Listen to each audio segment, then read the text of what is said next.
sijui muoaji mwenyewe, kila kitu anafanya mwenyewe. Uliona wapi? Wewe uliona wapi?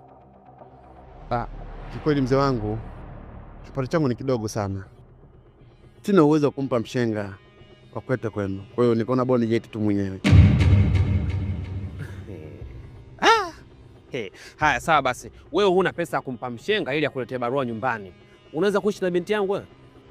Unajua binti yangu kwa siku anatakuwa achiwe shilingi ngapi ya matumizi? Unajua mimi namgharamikia shilingi ngapi yule? Usitende kuniulia mtoto wewe. Alafu usinifikirie vibaya. Yaani mimi siko hapa kwa ubaya au labda mimi sitaki sio binti yangu aolewe au wewe ufai, hapana. Mimi najua kabisa maadili na pesa ni vitu viwili tofauti. Uenda ukawa huna hela ndio, lakini una mapenzi ya dhati kwa mwanangu. Sasa sikiliza. Kama kweli unampenda binti yangu, pata taratibu. Sio kila mtu anamtumia mshenga kwenda kutoa posa kwamba ana hela.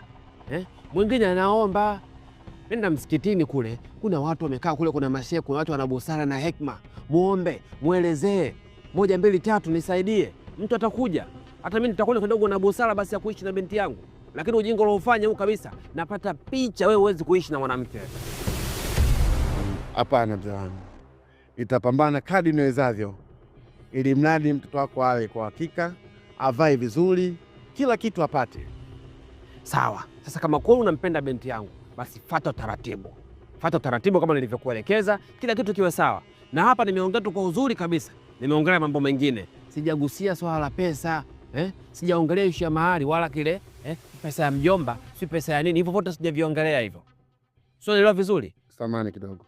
Ina maana nikija kutoa barua kuna pesa ya mjomba, kuna pesa ya shangazi, kuna pesa ya kila mtu pale, ndio? Wenzio ndio wanavyofanya ili kuishawishi familia.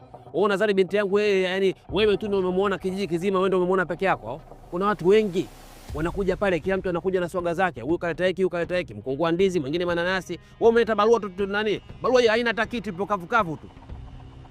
Basi sawa mzee wangu, naomba tusemeane kwa hili. Kwa nitajirekebisha wakati ujao. Hao ndo maneno sasa ya mwanaume atakuwa ongee sasa. Sawa.